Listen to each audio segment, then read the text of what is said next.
telling you this because I want you to hear it in your voice. That's right. Yeah. I want you to hear it come out of your mouth so that you can remember. So in verse number 4, that was free. In verse number 4, he said, whom I have caused to be what? Carried away. And everybody besides Reverend Jackson, because Reverend Jackson gonna always answer. So I don't want nobody to. I don't want to hear Reverend Jackson today, because she's gonna always answer. Thank you. I appreciate you, but not today. And this is for a reason, okay? Because we get so dependent on, well, I ain't gotta say that because I know Reverend Jackson gonna. No, I want to hear your voice today. He said, whom I have caused to be what? Carried away, taken captive. I did it.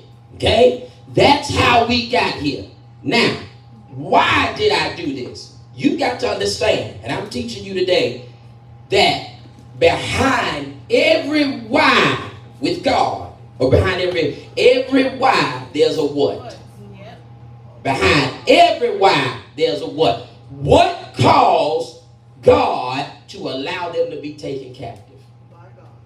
Why did God allow the Babylonians to come and take his people? Now, didn't these people belong to him? Weren't they his children? Weren't they his chosen people? And he allowed them to be carried away? Why? Why did he do it? Because of them. The decision they made. Y'all know the saying, because y'all use it. I didn't heard y'all use it before. People always talk about how I respond, but they don't never talk about what they did to cause me to respond the way that I did. So we talk about the captivity, but we don't talk about what Israel did to cause them to be taken captive. They brought it on themselves. Why? Because they had warning after warning, chance after chance to do what? Put away their idols, put away their sins, serve the true and living God, and it would be, their life would be easy. That's right, sir. Yeah. But they could not do that. Why? Because it wasn't what they wanted to do. That's right. And let's just be honest, from the youngest to the oldest, if I don't want to do it, I ain't gonna do it. Come on, y'all. Yeah. If I just don't want to do it, I'm what? I'm not gonna do it. And I said this a couple of weeks or months ago, whatever. It's a couple of things that children, you don't have to teach them. We come in this world with a couple of things. You don't have to teach us how to lie. I believe it was in Albany when I said that. You don't have to teach us how to lie. You don't have to teach us how to ask for stuff or expect stuff. We come in this world knowing how to do them two things. But we also come in this world knowing how to decide, I ain't gonna do it. You tell a child, you tell them, stop messing with that. They'll look at you like you speaking a foreign language. Like they don't know what you just said, and they will look you dead in your eye and keep messing with whatever you just told them to stop messing with. Why? Because in our sinful makeup, it don't make it right, but this is how we were created. The Bible tells us that we were what? Born in what? Sin and shaped in iniquity. So we got a sinful nature. And so our first response in our mind, in our carnal mind, is to fulfill the lust of the flesh. So that's where Israel was. They said, we don't want to, you know what? Okay, I tell you what, here's what we'll do. We'll do the ceremonial stuff. We'll do the external stuff. We'll make the sacrifices, and we'll do all of the stuff that the priest requires and that God requires by way of the priest and all that. But in our heart, we're going to do what we want to do. When the priest ain't around, we're going to live how we want to live. We're going to act how we want to act. But God could still see it. So he allowed them to be taken captive because of their own decisions and because they chose to turn from him and create idol gods. So he allowed the Babylonians to come and take siege of them. And the Bible tells us that Jeremiah the prophet writes a letter. This is a letter in Jeremiah 29. This is a letter that he writes to the exiles. Now, this is something I want you to put in your notes on your phone, or if you're writing notes, There are three types of prophets in the Old Testament. There are three types of prophets. And this is something for you to know. I'm not going to get in depth with it today, but I want you to know it. Three types of prophets. Are you ready for them? All right. The first type is the pre-exilic. That's Exilic, I believe. Pre-exilic, meaning what? Before the exile. These were the prophets that warned them, hey, stop. Don't do that. Don't go there. Don't act like that. Put that down. Stop worshiping idols. Stop building these graven images. Pre-exilic. Pre-exilic. And I'll get into them on Tuesday night. So make sure you tune in to Bible study on Tuesday night at 7:30 p.m. on Facebook. Then the next one is the exilic prophets, meaning those that prophesy during the exile. During the exile. Okay? And then those after that, the last ones, are the post-exilic prophets. Meaning what? They are those who prophesied when? After the exile. After they had come out. Okay? So, Jeremiah is one of those pre-exilic prophets. But he sends them this letter. He's a pre-exilic and exilic prophet. And he sends them this letter during their exile. And he says to them, through God, he says to them, I've allowed you to be carried away from Jerusalem unto Babylon. But look what he says in verse 5. Build ye what? Houses and do what? Dwell in them. Come on, everybody. And do what else? Plant gardens and what?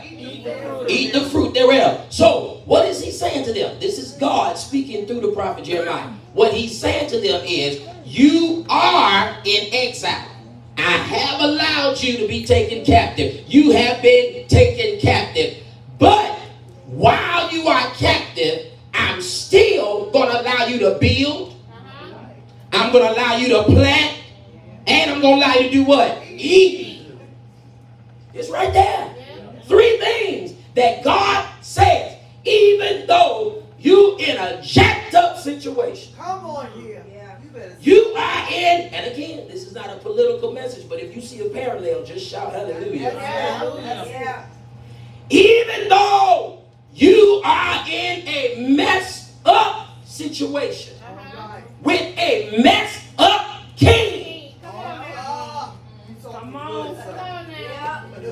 Teach them. Although they came and got you, I still got my hand on you. Listen, this is what he says. This is what he said, Mother Jackson. He said, I allowed them to take you captive. Yeah, I did it. Look at your neighbor and say, God did it. God did it. So if you're gonna have attitude, if you're gonna be mad, you want to fuss with anybody, don't have no attitude with me. I know that's right. Don't be upset with this person and that person. Don't be upset because they didn't go vote. Well, that's right. All right. Hello. That's right. Don't be upset with the person that won the election or didn't win the election, or the person that's at the table, because God got the power to flip the table and put a new one in there. Yeah. So it don't matter who's in the office. All that matters is who's on the throne. That's right. Tell them again, God did it. God did it. But even though, don't miss this, Lady Mountain. Don't miss this refreshing. Even though this is the state that they were in, God said, while you are there, While you're there. I'm still, watch this, going to prosper you in a captive situation. Watch this. He said, I'm going to still prosper you. Meaning what? I'm going to supply you with the timber, the lumber, the supplies you need. Because you just can't dream up a house, Uncle Lewis, and say, there go a house. You can't just say, I want a house, this is what I want. I want 2 stories, I want a finished basement, I want 5 bedrooms, I want a state-of-the-art kitchen, and you open your eyes and it's going to be in front of you. You got to have some materials. That's right. You got to have the tools in order to build a house. So God said, build a house. And what was not in the text, but what we can gather from the text is, I'm going to give you what you need to build. That's right. But then he said, live in the houses. And do what? Plant gardens. So meaning what? I'm going to prosper your hand that your gardens ain't going to fail. How do I know they ain't going to fail? Because he said when you plant them, you're going to be able to do what? Eat. And I don't know about anybody else in here, but since January the 20th, I believe it was January the 20th. And again, this if you see the parallel, then what do? Just shout hallelujah or something. Since January 20th, Lady Fountain, since January 20th, I have not missed one meal. Not one. I probably done ate too much. A little bit more than usual. I have had somewhere to live since January 20th. Bills have been paid. Now, could I do anything after that? Probably not. But the bill was paid and I was full. I was all right. Since when? January 20th. Now, everybody know what happened on January 20th. You were there. I mean, you wasn't there, but you were there. Ever since that day, I have not gone without. Why? Because although God caused this, He promised He would keep me. Oh, I forgot to give y'all my topic, didn't I? Did I give y'all my topic? Look at your neighbor and tell him, neighbor, I'm kept in captivity. What? I'm full. I'm not hungry. It might not be what I want to eat, but I'm not hungry. Why? Because He has given me the promise to build, dwell, plant, and eat. But then look what else He said. Look what else He said. I'm going to bless your families too. Look what He said in verse number 6. There's a blessing for the family. I don't care what Project 2025 says. He said, take you what? Wives, and do what? Beget sons and daughters. Keep having children after you take a wife. Come on now. That's right. Oh, I can talk about it because I know. Preachers shouldn't preach about nothing they ain't lived through. I know it. Take you a wife and then have your children. Come on now. God is going to bless the families. The enemy wants to do what? Tear the family apart. The one institution that the enemy is after is the family. But God said, I'm even going to bless your family and keep your family in this time of captivity. Take you a wife, have children, have sons and daughters, and then do what? Take wives for what? Your sons. Meaning what? Teach your young men the importance of a wife and a family. That's good. I'm teaching you today.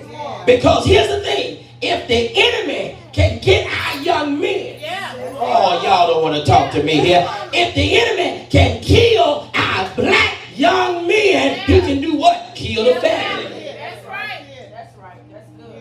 No matter that they got 2-3 children over here and over there, and 2-3 children over there and everywhere else, that's not a family. I don't care how many baby showers we throw, gender reveals we throw. If it's not a unit ordained by God, it's not a family. And what we got to do, we got to start back teaching the importance of the unit of family.